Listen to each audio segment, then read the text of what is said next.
Officiel la famille, le Barça retrouvera le Camp Nou le 10 août pour le trophée Gamper. Après 2 ans de travaux, et c'est même pas encore terminé, dites-vous, mais il est dans la capacité d'accueillir. Merci le Montjuic pour les travaux, pour le dépannage, mais ça y est, on en avait marre de jouer là-bas. La malédiction du Montjuic, j'en veux plus, frère. On va aller au Camp Nou retrouver des bonnes bases à la maison. C'est un mal pour un bien. Là, ils seront dans la capacité d'accueillir beaucoup plus de personnes lors des matchs. Surtout, le plus important, on va retrouver notre ambiance du Camp Nou. Parce qu'à Montjuic, je suis désolé, il n'y avait pas d'ambiance. C'était compliqué de recevoir. On parle d'une ouverture le 10 août pour le match face à Com, normalement. Et pour l'instant, il n'y a pas de date encore officielle par rapport à la Ligue 1. Retour en compétition. On sait qu'on commencera énormément de matchs à l'extérieur en début de saison. Pour permettre au Barça de terminer les travaux et de revenir dans un stade plein. Et je vous le dis, les gars, si vous me voyez là-bas le 10 août, soyez pas choqués. Depuis combien de temps j'attends d'aller au Camp Nou? Plus de 2 ans.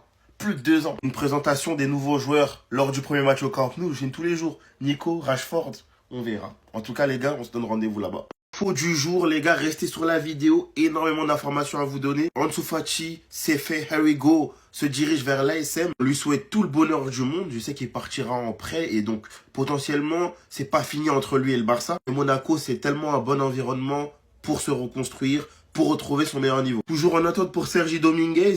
On parle d'une sortie également pour Pablo Torre. Les négociations sont en cours entre Mallorca et le Barça. Ça nous ferait potentiellement 3 joueurs de sortie avant la fin du mois. Donc Sergi Dominguez toujours en attente, Pablo Torre pour l'instant. Et Ansu Fati, le Harigo, donc il partira bientôt. Concernant Marcus Rashford, eh ben les gars, surprise, le Barça s'intéresse quand même à lui, malgré quand même une venue de Nico Williams. On a vu tous les appels de phare de Rashford. Qui peut jouer dans cette position de 9 ? Parce qu'on sait que c'est un Lewandowski qui jouera sa dernière saison. Et Ferran Torres, vous connaissez le personnage. Donc la venue potentielle de Nico Williams n'impacterait pas du tout la venue de Rashford. Parce qu'il peut jouer à plusieurs postes, donc voilà. Et la dernière information du jour, Lamine Yamal, numéro 10, c'est presque fait. C'est pas juste un numéro, c'est des grosses responsabilités. On connaît l'historique des joueurs qui ont porté ce numéro. Beaucoup de pression pour le petit, mais voilà, il a montré sur une saison qu'il est tout à fait capable de tenir. Ça va pas être simple, mais Lamine Yamal se dirige clairement pour être le meilleur joueur du monde. C'est tout concernant les infos ce matin, les gars. N'hésitez pas à vous abonner, republier. La famille, on est ensemble.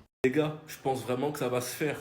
Car le joueur ne veut que du Barça, United ne veut plus de lui, donc ils n'ont pas le choix que de nous le prêter. Ils n'ont pas le choix, ils sont bloqués, ils sont condamnés. Reste à savoir si le Barça le veut vraiment. Une très grosse source a dit info. Le Barça envisage un prêt pour Marcus Rashford malgré que l'objectif numéro 1 soit Nico Williams. La préférence de l'anglais va clairement à Barcelone et est prêt à jouer un rôle plus central dans le système de flic. Donc au centre, on va pouvoir jouer Rashford, Olmo en faux neuf, Lewandowski, Fermin faux neuf, Ferran Torres. Rafinha, on n'a jamais vu, donc j'en parle pas. Mais pourquoi pas? Et franchement les gars, l'arrivée d'un Rashford en prêt avec une option d'achat pas obligatoire, vu comment il veut jouer au Barça, il serait même prêt à baisser son salaire. Il pourrait donner de la concurrence à droite, en neuf, à gauche. Vous voulez quoi de plus?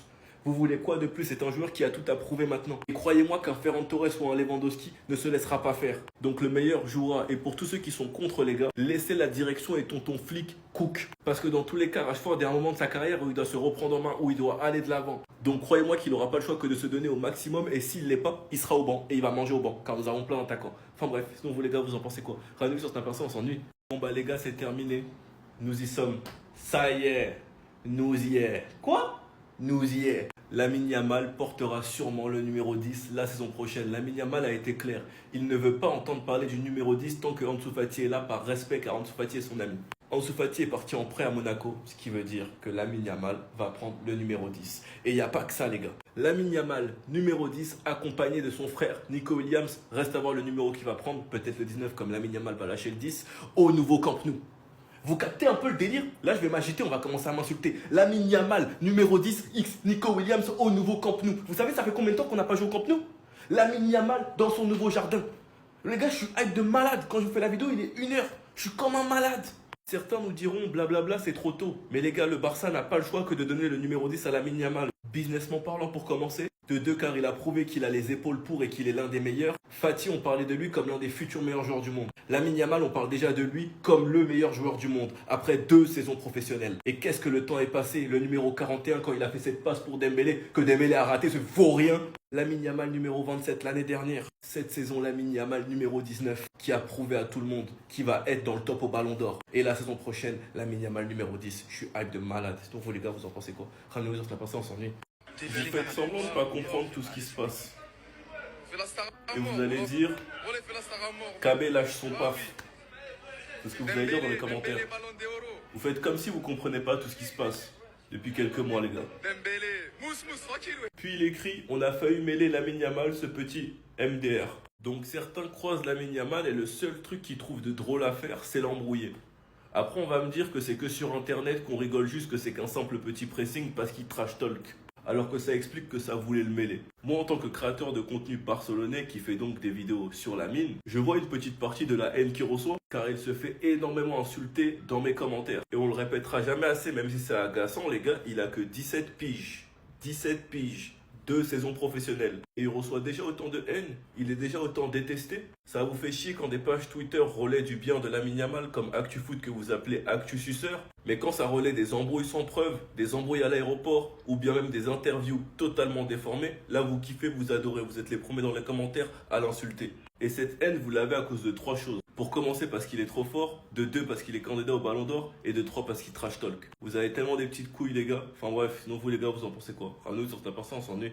Attendez, des très bonnes nouvelles. Le Barça a fait le braquage du siècle qui va nous permettre de gagner le triplé l'année prochaine, éteindre toute l'Europe et effrayer le Real Madrid. Et surtout gagner la Ligue des Champions. Bougez pas, je vous explique tout. Alors qu'on attendait tous Perisic, qui vient au Barça, Fabrizio Romano nous a choqué ce matin en annonçant le Here We Go de Ronny qui va potentiellement remplacer Lamine Yamal et faire la doublure avec lui. Mais le Barça ne s'arrête pas juste ici, parce que Deco envisage déjà l'avenir en recrutant l'un des plus grands talents de la nouvelle génération du football brésilien. Et c'est un milieu défensif. Et l'annonce qui me fait plus hyper, c'est Nico Williams et son agent ont informé Bilbao qu'ils veulent quitter le club.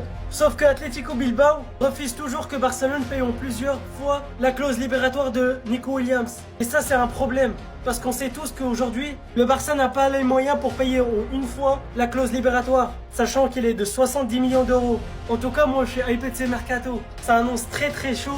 Il y a des arrivées qui vont venir au mois de juillet et le mercato sera trop long. En tout cas, je suis hypé de fou. Bref, dites-moi ce que vous en pensez. Passez une bonne soirée. Actu mercato du Barça du jour. Désormais, on va parler de vente. Il y a des joueurs qui vont partir du club. Non, Déco, tu as évolué, hein. Notamment celui-là, le Pablo Torre. Bref, on en parle tout de suite. Ansu Fati va partir. J'avais fait une vidéo il y a 2-3 jours. Visite médicale prévue en fin de semaine. Il part en prêt. Si Monaco veut l'acheter, c'est 11 millions. Et ils vont prendre plus de 7-8 millions de salaire. Donc ça fait du bien au fair play financier. Ce qui veut dire, n'empêche que son départ acte le numéro 10 de Lamine Yamal. Ensuite, c'est Sergi Dominguez qui va partir. J'en avais parlé ce midi, mais j'ai supprimé la vidéo parce que ça faisait aucun rapport. On parlait à midi alors qu'il allait avoir d'autres infos en fin de journée. Donc, il va s'envoler pour 1,5 million plus 20% à la revente vers Dinamo Zagreb. Ensuite, let's go, on parle sur le quatrième gardien, je sais plus. Astralaga va signer en prêt à Grenada. Il est jeune, il a le temps de se développer. S'il doit partir, il doit reprendre de la revente aussi. Un pourcentage à la revente, pardon, let's go. Et enfin, Pablo Torre va s'envoler vers Mallorca. Je pensais que là aussi c'était un prêt. Mais au final, ça parle de clause de rachat. Donc, le Barça va probablement le vendre et avoir une clause de rachat au cas où il dette ça et qu'il revient. Pourquoi pas? Dommage qu'il n'ait pas pu s'imposer un peu plus, mais bon, c'est le jeu. Les bonnes nouvelles tombent comme la pluie au FC Barcelone ces derniers temps. Officiel, le FC Barcelone fera son retour au Camp Nou le 10 août pour le trophée Gamper. Après plus de 2 ans passés au Montjuïc, le Camp Nou est de retour pour ses supporters. Le Spotify Camp Nou aura une capacité de 60 000 spectateurs pour le 10 août et non pas 25 000 comme ce qui était annoncé au départ. Donc du coup, la société Limac qui s'occupait des travaux pour le Camp Nou a extrêmement bien avancé et a fait beaucoup de progrès et a permis au Spotify Camp Nou d'accueillir 60 000 personnes au lieu de 25 000 comme ce qui était prévu. Le Barça n'a pas perdu de temps et a fait toutes les démarches pour permettre au stade de réouvrir le plus rapidement possible. Franchement les gars, j'ai vraiment hâte d'y aller. Parce que je vous cache pas que l'ambiance au Montjuïc, c'était pas trop ça. Et bien sûr que la capacité finale du Camp Nou sera de 105 000 places pour l'été 2026. Hâte de pouvoir faire partie de cette ambiance au nouveau Spotify Camp Nou. Hâte de voir le stade s'embraser et s'ambiancer pendant les matchs.